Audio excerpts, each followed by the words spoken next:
ये देखिए दोस्तों, ये है स्थल कमल और छोटे से पॉट में आप देख रहे हैं लगा हुआ है, लेकिन फूल कितने बड़े बड़े खिले हैं।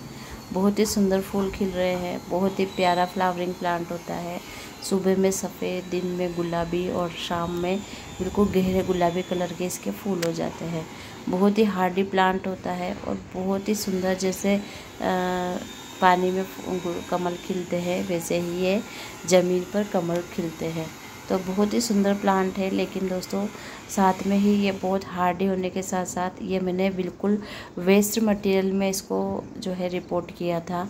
और ये एक और प्लांट आप देखिए दोस्तों, अभी जितने भी प्लांट आप देखेंगे सब में हेवी फ्लावरिंग हो रही है। और साथ में जो प्लांट हम रिपोर्ट कर रहे हैं, जिन प्लांट पर हम काम कर रहे हैं, तो वो भी आप अपडेट देख लीजिए कि मैंने जो वेस्ट मटेरियल का यूज़ करके अपने प्लांट की रिपोर्टिंग की थी, तो उसका जो है रिज़ल्ट किस तरह का आया है। दोस्तों वेस्ट मटेरियल को इग्नोर भी मत कीजिए और इसको फेंकिए मत, इसको काम में लीजिए और फिर आप रिज़ल्ट देखिए। कहीं जाने की ज़रूरत नहीं है, कोई आपको फर्टिलाइज़र वगैरह लाने की ज़रूरत नहीं है। सारी चीज़ें हमारे घर में ही मिल जाती है। लेकिन अगर आप लाना ही चाहते हैं, डालना ही चाहते हैं, तो ऑर्गेनिक चीज़ें लीजिए। चलिए दोस्तों, धतूरे प्लांट के बारे में आज मैं बात करने वाली हूँ। इसको मैंने बीज से ग्रो किया है। ये जो आप फल देख रहे हैं, इसमें से ही बीज निकलते हैं, तो बड़ी आसानी से ये ग्रो हो जाते हैं। तो इसके जो फूल होते हैं शंकर भगवान को चढ़ाए जाते हैं, भोले बाबा को, और फल भी चढ़ाए जाते हैं। छोटे से पॉट में इधर उधर बीज गिरने के बाद अपने आप से ये ग्रो हुए हैं। और इसकी इमेज में डाल रही हूँ। देखिए किस तरह के इसके सुंदर फूल होते हैं। वाइट कलर के फूलों को भी चढ़ाया जाता है और हार्डी प्लांट होता है। थोड़ा सा बड़ा पॉट हम लेंगे, ढेर सारे ड्रेनेज हम बनाएंगे, क्योंकि इस प्लांट को भी पानी की बहुत ज़्यादा ज़रूरत नहीं होती है।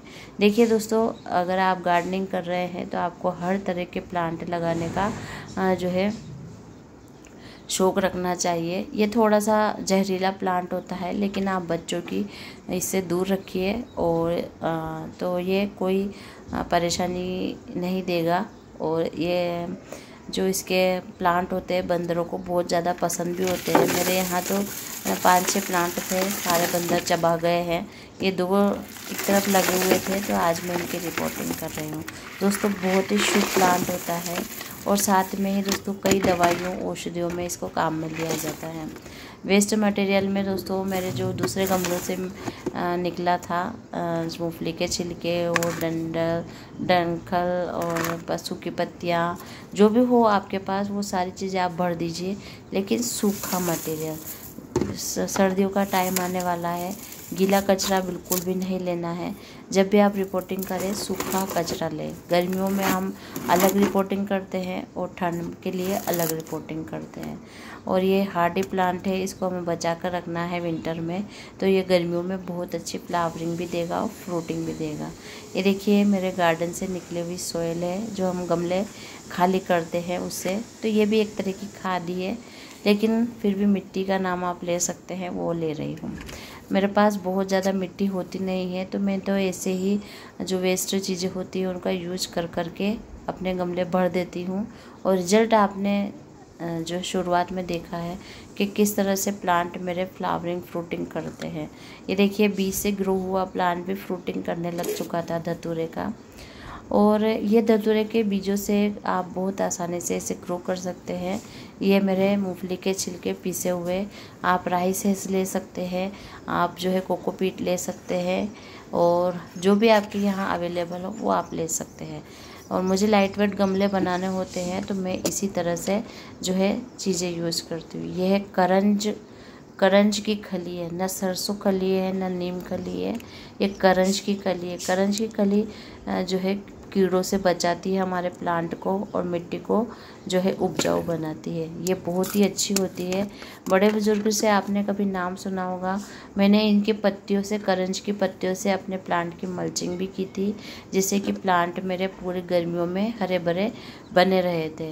ये देखिए ये है एंजाइम्स, मतलब समुद्री घास से बना हुआ ऑर्गेनिक खाद। और इसके बाद ये है मेरे पास नीम खली। दोस्तों नीम खली आपके पास हो तो ले लीजिए, वरना कोई बात नहीं तो आप सूखी नीम की पत्तियां भी डाल सकते हैं। अच्छे से मिक्स कर लेना है। दोस्तों अगर आप गार्डनिंग करना चाहते हैं तो आप हर वो तरीका ढूंढिए जिससे आप गार्डनिंग को आसान कर सकें। जब हम कुछ भी काम करते हैं ना तो उसको आसान तरीके से करेंगे तो बहुत अच्छा होगा, उसको हम एंजॉय भी करेंगे। तो मैंने ये एक नया तरीका निकाला है कि मेरे पास मिट्टी नहीं है, इतनी ऊपर मिट्टी कहाँ से लाऊंगी, कैसे लाऊंगी। तो मैंने क्या किया है, गार्डन से जो वेस्ट मटेरियल निकलता है मैं उसी में रिपोर्टिंग कर देती हूँ। और दोस्तों बहुत अच्छी खाद भी रेडी हो जाती है। और बातों ही बातों में मैंने दोनों प्लांट बाहर निकाल लिए हैं। बहुत ज़्यादा गहरे भी नहीं थे और साथ में मिट्टी गीली थी, तो बड़ी आसानी से प्लांट बाहर आ गए।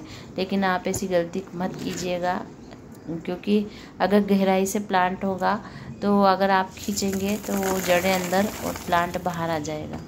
ये वापस से मैंने जो गमलों से मिट्टी निकली थी उसको छाना था, तो ये जो ऊपर ऊपर का निकला था वो वापस मैं यूज़ कर रही हूँ। ये वापस से खाद का काम करेगा हमारे प्लांट के लिए। और सारा धूप में मैंने सुखा रखा है। हर आसान तरीका मैं आपको दिखाती हूँ और हर आसान तरीके से मैं भी काम करती हूँ, जिससे क्या हो कि हम जो है हर चीज़ को एंजॉय भी करेंगे और हर प्लांट को हम लगा भी सकेंगे।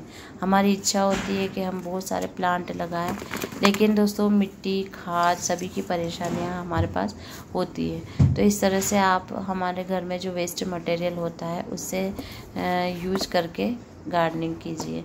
ये है एप्सम सॉल्ट।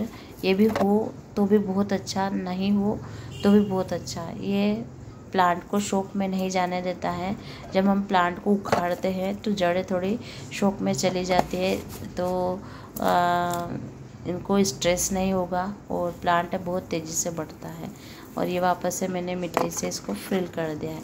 पानी दे दीजिए और जहाँ पर 2-3 दिन छाँव हो, मतलब रोशनी तो आती हो लेकिन धूप की सीधी किरणें ना आती हो, वहाँ पर आप रख दीजिए और फिर ढेरों फूल और फल आप लीजिए। भोलेनाथ को खुश करिए। धन्यवाद दोस्तों।